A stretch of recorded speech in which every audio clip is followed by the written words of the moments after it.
Yoma Daf Yutret. Bonjour, alors aujourd'hui, Nichot Lagvormer, on va voir de la Kabbalah, à savoir est-ce qu'on a le droit d'étudier du Tanakh, des Psukim, au courant de la nuit, et ou bien de lire le Teilim, des choses comme ça. Alors, c'est un sujet intéressant qu'on va retrouver dans certains Psukim, et ça va être en rapport en fait avec la Mishnah qu'on va voir ici dans notre Daf Yutret, à Moudbet. Dans la deuxième Mishnah, on va voir que le Kohen Gadol, au le courant de la nuit de Kippour, la nuit de la veille de Kippour, alors il va rentrer dans une certaine salle et ils feront attention, les Kohanim feront attention de le garder réveillé au courant de toute la nuit afin qu'il ne devienne pas tamé. Et donc la Mishnah elle dira que si c'est un Talmid Chacham, il va faire lui-même des drashot, il va leur faire des shurim. Si ce n'est pas le cas, alors les Kohanim vont lire devant lui des psukim de Iyov, de Ezra, de Divrei Hayamim, ou d'après certains même de Daniel. Et là, on peut rencontrer ce sujet intéressant. Peut-être que certains d'entre vous ont entendu qu'on ne lit pas des Teilim la nuit, on ne lit pas du Chumash la nuit, ou des choses comme ça. C'est très bizarre à nos yeux, pourquoi pas? Comment est-ce qu'on peut dire à quelqu'un de ne pas étudier la Torah à certains moments, etc. Alors, c'est un sujet qu'on retrouvera en premier dans le Birkei Yosef, dans le Chida, dans pratiquement tous les Sfarim du Chida, il le ramène. Par exemple, on peut le retrouver dans Siman Aleph, Ifkatan Yud Gimel. Le Chida, il va dire au nom du Harizal que d'après la Kabbalah, on n'étudie pas des psukim la nuit. Donc, quand on dit des psukim, il y a beaucoup de discussions là-dessus, de quoi on parle exactement, etc. Mais normalement, on parle de tout le Tanakh, pas seulement le Chumash, Nevi'im ou Ktuvim. Et d'après le Harizal, on n'a pas le droit d'étudier le psukim, de lire des psukim pendant la nuit. Pourquoi? Bon, ça, je pourrais pas vraiment vous expliquer, mais c'est d'après la Kabbalah, parce que la nuit, c'est les dinim, et les psukim du Tanakh, c'est aussi des dinim. Donc, ça fait réveiller les dinim, et donc, c'est pas bien. Donc, la nuit, d'après le Harizal, on étudie que la Torah chez Be'al Peh, la Mishnayot, la Gemara, les Pirushim, etc. Ça, c'est ce qui ramène le Birkei Yosef. C'est ramené aussi dans le Be'er Etev. Dans le Be'er Etev, sur la partie Orachaim, il y a un pirouche qui s'appelle Be'er Etev. On le retrouve même dans le Mishnah Bora, au-dessus du Mishnah Bora, qui dira aussi dans le Siman Resh Lametret, le Be'er Etev, il ramènera ça aussi au nom du Harizal, qu'on n'étudie pas le Tanakh la nuit.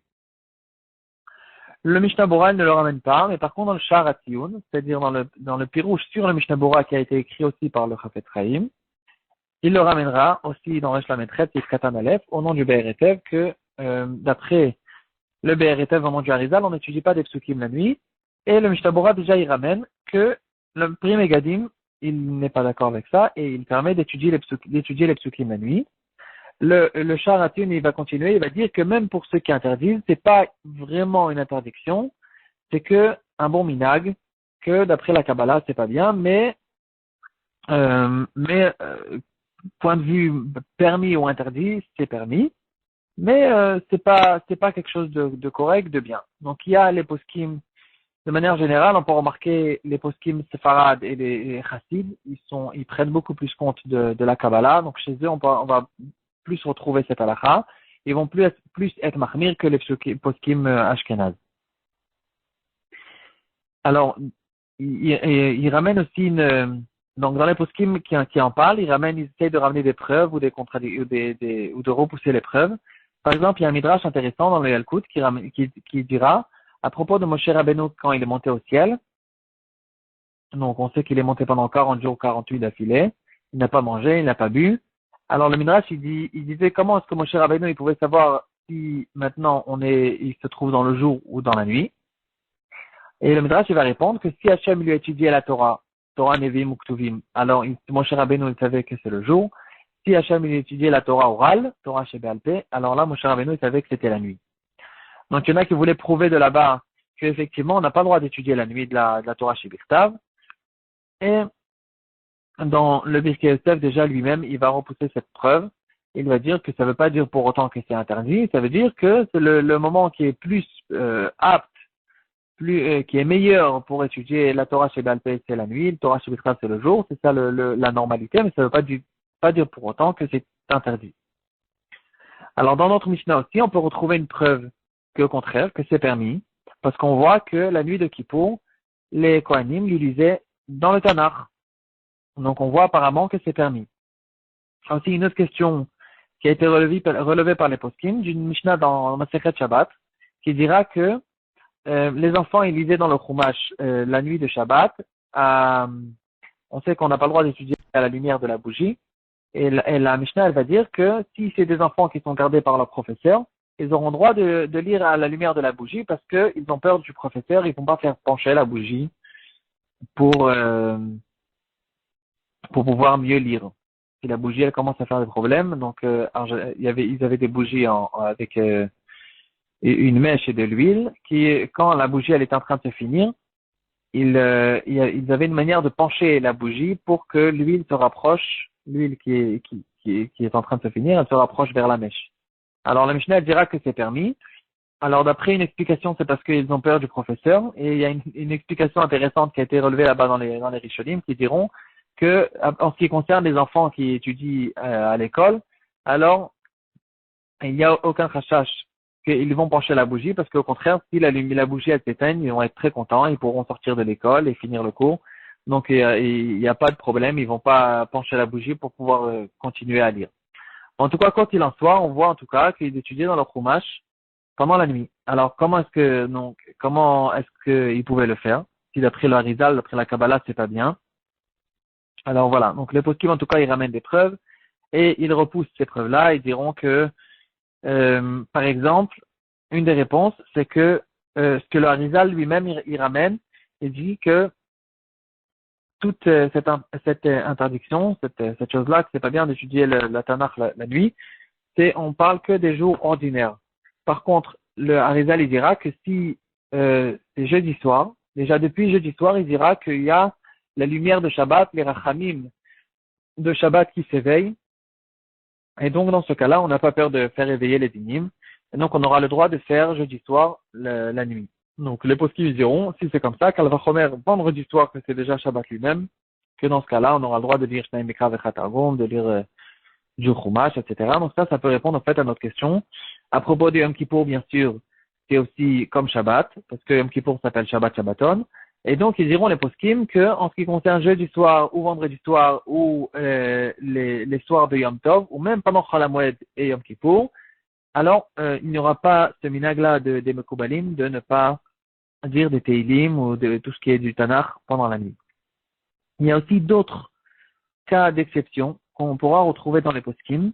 Il y en a qui diront que de lire des Teilim, c'est différent que tout le Tanakh, parce que, en fait, ça dépend. Si on lit les Teilim pour étudier les psukim, alors c'est comme tout le Tanakh. Mais en général, quand on lit les Teilim, c'est en fait des tfilot. On essaye de trouver des tfilot d'après les psukim du Teilim. Donc, si on les dit en tant que tfilot, alors c'est différent, on aura le droit de les dire. D'ailleurs, il y a des psukim qui vont ramener que David Amelech lui-même, la majorité des Teilim, on voit dans les psukim qu'il se levait très tôt le matin, après Chatzot déjà, il disait des Teilim, etc. Donc, il y en a qui diront que en ce qui concerne les Teilim, c'est différent. Ensuite, il y a des poskim qui diront que si on lit les psukim avec une traduction, par exemple, si on traduit les psukim en français, ou bien on étudie les psukim avec le Rashi ou des Mefarshim, alors ça s'appelle déjà la Torah chez BLP, la Torah orale, dans ce cas-là, ça sera permis. Et aussi, il y a des poskim qui parlent que si on lit ces psukim-là en public, alors aussi ça sera permis. On le retrouvera par exemple dans le Or Letzion, il permet, si on dit des Teilim en public, ça sera permis. Il y en a qui diront qu'après Chatzot, c'est permis, il y aura là-dessus une marloquette. On pourrait trouver dans le Yabia Omer, dans Chelek Vav Orachaim Siman Lamed, il en parle longuement.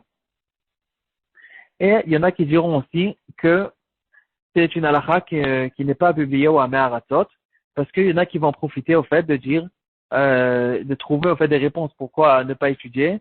Donc c'est clair, les poskim diront que si il a le choix entre étudier du Tanakh ou bien ne rien faire, parce qu'il ne sait pas étudier des Mishnayot ou de la Gemara, alors bien sûr qu'il aura le droit d'étudier. C'est pas parce que d'après la Kabbalah, on n'étudie pas le Tanakh que pour autant on va lui dire maintenant de ne rien faire. Au contraire, donc c'est une halakha, et certains poskim diront que cette halakha, on ne la dit même pas à des Ameh Aratzot, carrément. Donc il faut faire attention à ça. Il y en a qui vont dire, oui, bon, moi je suis Mahmir, d'après la Kabbalah, je vais pas étudier du Tanakh. Et puis ensuite, quand il va arriver au ciel, alors on va lui dire, mais est-ce que tu as fait toutes les Chumrot d'après la Kabbalah, par exemple? D'après le Zohar, c'est très grave de, quand on se lève le matin, de ne pas faire Netilat Yadayim tout de suite. Alors on lui montrera qu'il n'a pas forcément été Mahmir dans tout ce qui est dans la Kabbalah. Donc ce sera un peu problématique. Il y aura une incoïncidence dans son, dans son attitude. Donc dans ce cas-là, on pourra bien sûr être matir. Et quoi qu'il en soit, de toute façon, on peut se rappeler que le Mishnah Bora lui-même, il ramène là-dessus une marloquette. D'après le Pri Megadim, c'est complètement moutard. Et le Mishnah Bora, il pense que même d'après les Mekoubalim, c'est pas vraiment une interdiction, c'est que un bon comportement.